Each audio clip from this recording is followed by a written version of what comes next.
Heart beat scan ఒక్క second లోనే world class 640 slide CT scan ఇప్పుడు మీ విస్టా ఇమేజింగ్ బంజారా హిల్స్ లో.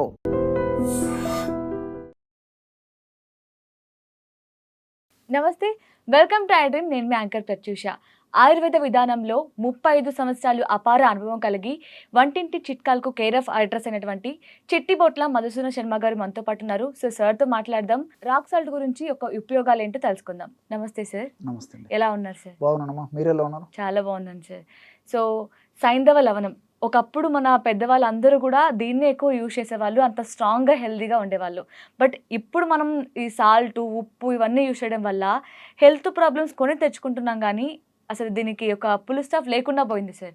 సో రాక్ సాల్ట్ గురించి ఉపయోగాలు ఏంటి, దాన్ని వాడడం వల్ల మనకి ఎలాంటి హెల్త్ బెనిఫిట్స్ ఉంటాయంటారు? సైంధవ లవణం, దీన్ని రాక్ సాల్ట్ అనేటువంటి పేరుతో పిలుస్తుంటారు. అదేవిధంగా ఇందుపు అనేటువంటి పేరుతో కూడా పిలుస్తుంటారు. ఇంతకుముందే మీరు ప్రస్తావించినట్లు ఒక 30-40 సంవత్సరాల చరిత్ర మనం వెనుక వెళ్ళినట్లయితే మన పూర్వీకులందరూ వంటకాల తయారీలో, ఆహారం తయారీలో కూడా ఉప్పు వాడాల్సినటువంటి పరిస్థితుల్లో మరి సైంధవ లవణం వాడేటువంటి వాళ్ళు అనమాట. అందుకే వాళ్ళంత ఆరోగ్యంగా కూడా ఉండగలిగినారు. అంటే సైంధవ లవణం వాడడం కూడా వాళ్ళ ఆరోగ్యానికి ఒక కారణంగా చెప్పుకోవచ్చు అనమాట. మంచి ఆరోగ్యానికి ఇది కూడా ఒక కారణమైనటువంటి అంశంగా చెప్పుకోవచ్చు. ఈ సైంధవ లవణము ఆహార పదార్థాల్లో, వంటకాల్లో తయారీలోనే వాడకమే కాకుండా ఔషధంగా కూడా అనేక జబ్బులకు పనిచేస్తుంది. లవణాలు అనేక రకాలు. సైంధవ లవణము, సవర్చ లవణము, బిడా లవణము, కాచ లవణము, ఈ విధంగా రకరకాల సముద్ర లవణము. సముద్ర లవణం అంటే ఉప్పు, మనం ప్రజెంట్ వాడేటువంటి ఉప్పు ఏదైతే ఉందో దాన్ని సముద్ర లవణం అంటారు. సముద్రంలో ఉన్నటువంటి నీటి ద్వారా తయారైనటువంటి ఉప్పు ఏదైతే ఉందో అది మనం వాడుతున్నాము. మన పూర్వీకులు భూమిలో ఉండేటువంటి గనుల్లో ఉండేటువంటి లవణాన్ని వాడేవాళ్ళు, సైంధవ లవణం అది. కాబట్టి ఇట్లా రకరకాల ఉప్పులు ఉన్నాయి. సో ఈ సైంధవ లవణము మరి ఔషధంగా కూడా చాలా అద్భుతంగా పనిచేస్తుంది.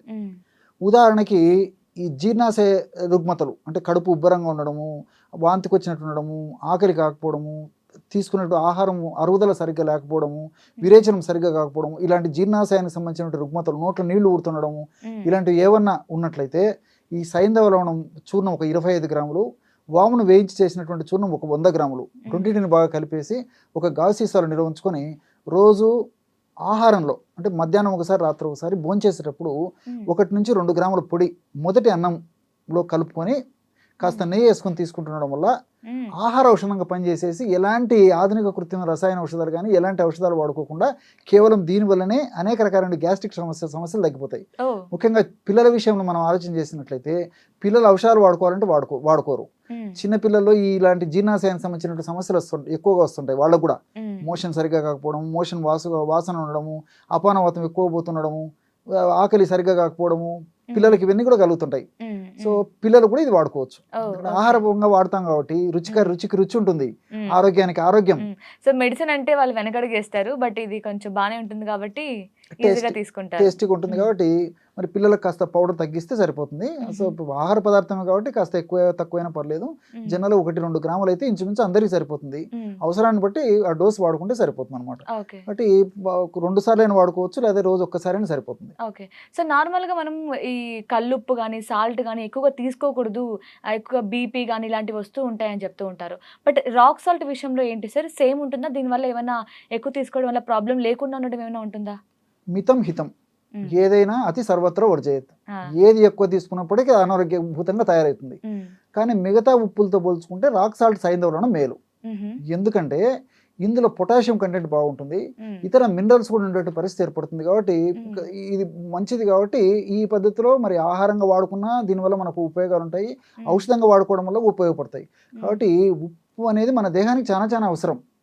కాబట్టి మరి ఇంచుమించు ఉప్పు లేని పదార్థాలు, ఆకుకూరలు తీసుకోండి, కూరగాయలు తీసుకోండి, అంతో ఇంతో ప్రతి వాటిలో కూడా ఉప్పు ఉంటుంది. కానీ పరిమితి పెంచినటువంటి ఉప్పు వాడుకోవడం వల్లనే మనకి ఈ రోజు ఇన్ని రకాలైన అనారోగ్య సమస్యలు మనకు వస్తున్నాయి అనమాట. కాబట్టి అంటే మితంగా వాడుకోవడం వల్ల తప్పులేదండి. ఓకే. సో రాక్ సాల్ట్ వల్ల కూడా ఇప్పుడు ఏమైనా హెల్త్ ప్రాబ్లమ్స్ వస్తే ఎలాంటి హెల్త్ ప్రాబ్లమ్స్ వస్తాయి సార్? అదే రాక్ సాల్ట్ వల్ల జనరల్ గా ప్రాబ్లమ్స్ ఎక్కువ, డోస్ ఎక్కువైనప్పుడు ప్రాబ్లమ్స్ వస్తాయి. అదే ఎగ్జాక్ట్లీ, డోస్ ఎక్కువ తీసుకోవడం వల్ల, ఎక్కువ ప్రమాణంలో వాడుకోవడం అంటే ఇప్పుడు దేహంలో నీటి శాతం పెరిగిపోతుంది, వెయిట్ వచ్చేటువంటి పరిస్థితి ఏర్పడుతుంది. వెయిట్ వస్తారు. అంతే కదండి. ఒక్క భాగం మన సాల్ట్ ఉంటే 80 భాగాలు నీళ్లు లాగేటువంటి గుణం ఉంటుంది సాల్ట్కి. అంటే మీ ఉప్పుతో పోల్చుకుంటే మరి ఇది కాస్త మేలు, కానీ అయినప్పటికీ ఇది కూడా ఎక్కువ తీసుకుంటే దీనివల్ల కూడా కొన్ని ఇబ్బందులు ఎదురటువంటి పరిస్థితి ఏర్పడుతుంది. అదే కొన్ని రకాల కిడ్నీ సమస్యలు వచ్చేటువంటి పరిస్థితి ఏర్పడుతుంది, రక్తనాళాలకు సంబంధించినటువంటి ఇబ్బందులు వచ్చేటువంటి పరిస్థితి ఏర్పడుతుంది. కాబట్టి మరీ ఎక్కువగా డోసులో ఎక్కువ ప్రమాణంలో వాడితే ఆ పద్ధతిలో ఉంటుంది, కానీ మితంగా వాడుకోవడం వల్ల చాలా సేఫ్టీ ఉప్పు అండి, ఇది చాలా మంచిది. సరే, మరి ఇంకా రెండవ ప్రయోజనం ఏంటంటే, ఇప్పుడు జీర్ణాశయానికి సంబంధించిన రుగ్మతలకు చెప్పినాము. రెండవ ప్రయోజనం ఏంటంటే, కొంతమందికి ఏంటంటే వివిధ రకాల కారణాల రీత్యా మలము ప్రేవుల్లో ఉంటలుంటలు గట్టి పడేసేసి ఒక పట్టణం రాదనమాట, గట్టిగా ఉంటలుంటలు తయారైపోతుంది.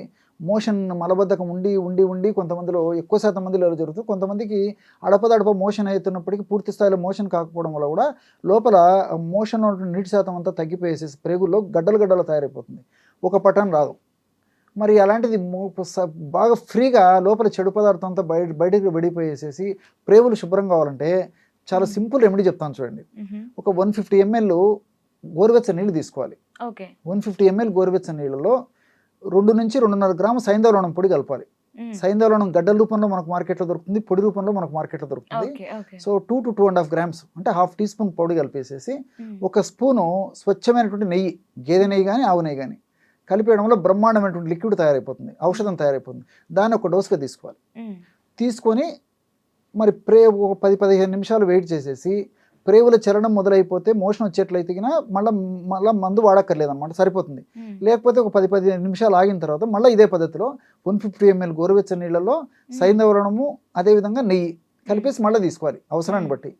సో ఈవెన్ సెకండ్ డోస్ తీసుకున్న తర్వాత అతి కొద్ది సేపట్లోనే మ్యాక్సిమం 1 గంట లేదా గంటను లోపే ఎక్కువ శాతం మందిలో మీద 3-4 విరేచనాలు స్పీడ్గా అయిపోతాయండి. లోపల మొత్తం ట్రాక్ అంతా, ఈ డైజెస్టివ్ ట్రాక్ అంతా శుభ్రపడిపోతుంది. సో సమస్త రోగేషు అజీర్ణం కారణం స్మృతం అన్నట్లు అన్ని రోగాలకి మరి అజీర్ణం కారణం, అజీర్ణానికి కారణం ప్రేవులు. అదేవిధంగా ప్రేవులు శుభ్రంగా ఉంటే సమస్తమైన దేహం కూడా పరిశుభ్రంగా ఉంటుంది. సో గట్ బ్యాక్టీరియా ఉత్పత్తి అయింది అక్కడే కాబట్టి, అందులో సెకండ్ బ్రెయిన్ కూడా అదే కాబట్టి మనం ఆ బ్రెయిన్ని మనం క్లియర్గా ఉంచగలిగితే జబ్బులు రాకుండా ఉంటాయి, వచ్చినటువంటి జబ్బులు చాలా త్వరగా తగ్గిపోయేటువంటి అవకాశం ఉంటుంది. కాబట్టి మరి ఈ యొక్క ప్రేవులను ఈ పద్ధతిలో శుభ్రం చేసుకోవడం చాలా చాలా మంచిది. లేదంటే మరి అప్పుడప్పుడు కూడా కనీసం 3 మాసాలకు కానీ 4 మాసాలు కానీ మామూలు జనరల్గా మోషన్ బాగా అయ్యేటువంటి వాళ్ళకు కూడా నేను చెప్పినట్టు పద్ధతిలో కనీసం 3 మాసాలు 4 మాసాలకు ఒకసారి సైంధవలవణం ఈ పద్ధతిలో వాడుకోవడం వల్ల అడపదడప వాళ్ళ ప్రేవుల్లో గోడలకు అంటుకున్నటువంటి మల పదార్థం ఏదైనా ఉన్నా అది కూడా దీర్ఘకాలంలో ఇతర అనేక రకాలైన జబ్బులకు దారితీసేటువంటి అవకాశం ఉంటుంటుంది. కాబట్టి ఈ విరేచనం ఫ్రీగా ఒక 3-4 సార్లు జాడించి కొట్టేటట్లు 3 నెలలకు 4 నెలలకు ఒకసారి ఇది తీసుకోవడం మంచిదండి. ఎందుకంటే మన పూర్వకాలం మన పెద్దలు ఇదే పద్ధతిలో పాటించేవాడు అనమాట. అప్పుడప్పుడు విరేచనాన్ని అంటే వాళ్ళు ఆముదం వాడము, తర్వాత ఈ సైంధవలవణం వాడము, ఇట్లా రకరకాల సునామికి వాడము, ఇట్లాంటివి చేసేవాళ్ళు. నేను చెప్పినటువంటి ఫార్ములా కూడా చాలా బాగా పనిచేస్తుంది. ఓకే, సో రాక్ సాల్ట్ వల్ల ఇన్ని బెనిఫిట్స్ అయితే ఉన్నాయన్నమాట. So nice sir, thank you so much sir. నమస్తే. And for more videos, please subscribe to iDream channel. Subscribe to iDream Media. Please subscribe to iDream. Please subscribe to iDream. Please subscribe iDream. And please subscribe to iDream. For more videos, subscribe to iDream. please like, share and subscribe to the channel. Congratulations, iDream. Subscribe to iDream. Subscribe to iDream. So subscribe to iDream Media. iDream team andarki huge congratulations. Please subscribe iDream Media. Please subscribe to iDream. Subscribe iDream. Please subscribe to iDream. iDream అంటే నా కళల ఛానల్ను subscribe చేసుకున్న నోరు తిరుగుతలేదు, మీరైతే గంట గుర్తు కొట్టండి. For more such videos, please subscribe to iDream.